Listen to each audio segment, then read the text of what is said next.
Ladies and gentlemen, the new CPF rules have serious implication on retirement, and you got to watch this. I'll try to explain all the implications to you in 10 minutes, and in that 10 minutes, I'll also explain to you what I will do about it.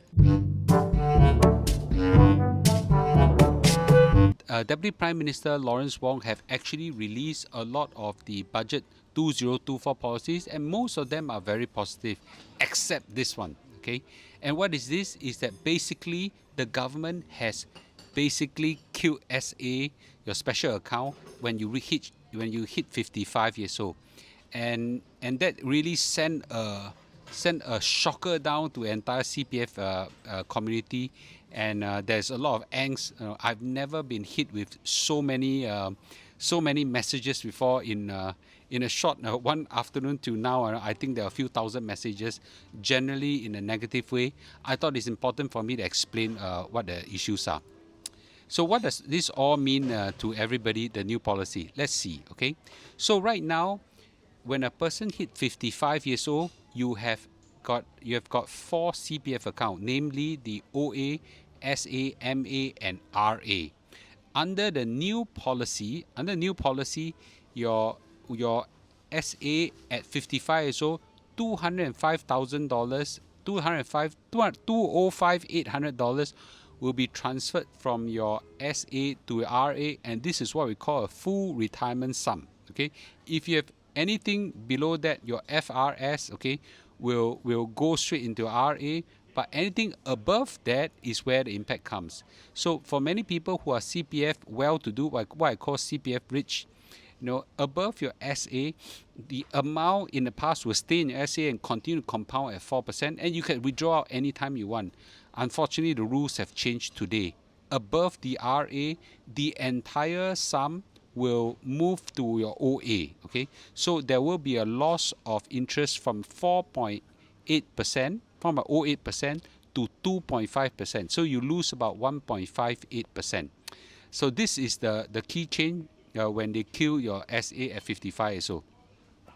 So now at 55 years old, you only got three accounts, either your OA, RA, or MA, each earning different interests, and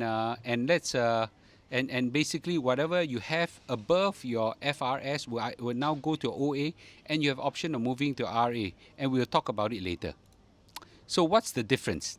Okay, so the existing scheme is that your FRS will be moved to your RA at 205,000, and this amount will be, you cannot take it out before 65 years old. So basically, it will compound from 55 to 65 at 4.08%, which will become a big number. And then at 65 years old, you have the right to start withdrawing out, okay, under CPF Life in a monthly payment, bit by bit, I don't know, $2,000 a month or whatever the number is, depending on the scheme you choose. If you decide not to take it out by 70 years old, CPF Life will force you to take it out bit by bit. Now, you cannot take it out as a lump sum. You have to take it out bit by bit.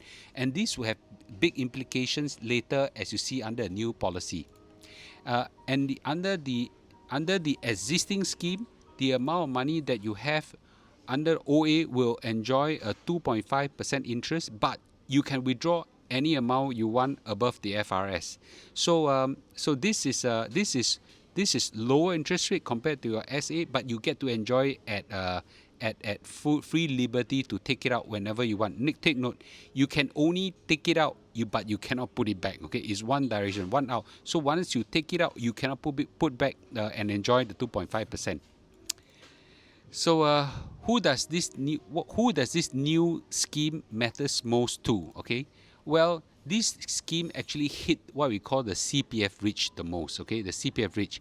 Anybody with amount above the FRS, which is the $205,000, you will get hit in a negative way, because you either lose liquidity or you lose interest rate. But if you have amount below your FRS, then this doesn't really have no much impact to you. Okay, and why the government do this? Everybody's asking this question. Why? Because it's so negative, right? Why the government do this? I know you're angry. Today I got, thousands of messages on my Telegram channel on this. Well, it took me some time, but really it's a matter of principle. Okay, it's a matter of principle, and let's see this chart and you understand. So first of all, I want to draw your mind to this. Okay, so in the principle is here. If you want high liquidity, means can take out, you should not have low interest rates. Okay, so you should have only low interest rates. But if you cannot take out, you can have high interest rate. Basically, it means this: there's a trade-off between interest rate and take out ability. So in the past, the SA allows you to have high interest rate and you can take out anytime you want above the FRS. The government basically removed the SA, okay, and now put money in two buckets. Either you have your RA or MA where you have high interest rates, but you cannot take out easily, or you can have low interest rate, but you can take out easily. This is the same thing you have in your fixed D, and same thing you have outside in your commercial world, banks and things like that. But somehow CPF has this abnormally that for SA you can enjoy both. The government has unfortunately removed this privilege for you. Okay, I'm not speaking on behalf of them, but this is their principle and they're trying to correct a wrong. So given that the government has done this, what are your options? Right? Of course, you can choose to jump and get angry at government. That's your right. Okay, but let's see what we can do instead of just being very angry at the government. So the first thing you could do is you can keep your money at OA. 2.5%. 2.5%, although it's less than the 4.08%, 2.5% under a savings account environment is still very high, right? Still very high. And you can take out any time you want. So the pros is that you get liquidity. The cons is that you get a lesser interest rate compared to your RA. Option 2 is that you can now push all the amount, okay, up to 4 times the BRS, which is basically $411,000. Okay, you can push up to $411,000 when you hit 55 or so, into your RA, okay, and enjoy 4% interest. What's the downside to this? Well, the downside is that you cannot touch this amount as compared in the past until you reach 65, until you hit 65 years old, and the payout will be.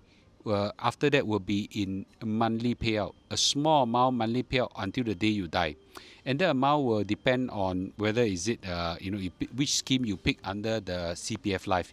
So the last one is what I'm probably gonna do, right? Which is what I've been coaching everybody.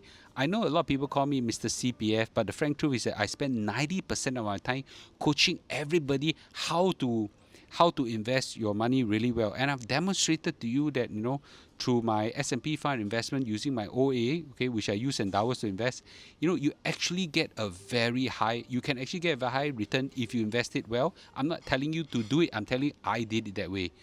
And if you watch some of my videos, you may learn and pick up the skills of how you do it. So this new scheme forces you to make the option 1, option 2 decision. But to me, there's a third option, which is what I'm going to do, is that I got to learn how to, I basically have to invest my OA. Well, the con is that, learning investment is something that's not easy, and you have to take some financial risk, investment risk when you do that, right? So, in conclusion, I just want to say this. The new scheme has its pain, I understand. You don't like the new scheme, I understand. The government is trying to correct a wrong thing, right? Okay, I also understand. I'm not trying to defend the government. I'm just saying that that this forces us to now rethink what is our CPF investment strategy, how we intend to use the CPF, and I hope that everybody will take time to think through what are your options right now under the new scheme, and most importantly, pick up from me, subscribe to my YouTube channel, and hit alert so that you can learn to invest real time. I spend a lot of time teaching everybody how to invest in a real time. So don't just hit subscribe, hit the notification so they get it real time as well. So, okay, with this, thank you. I hope that everybody will take time to do some reflection, and I'll see you in a day or two. Thank you, and I also want to hear your comments on the YouTube comments, and also in our 165 YouTube channel. Okay, 165 Telegram channel. Thank you and goodbye.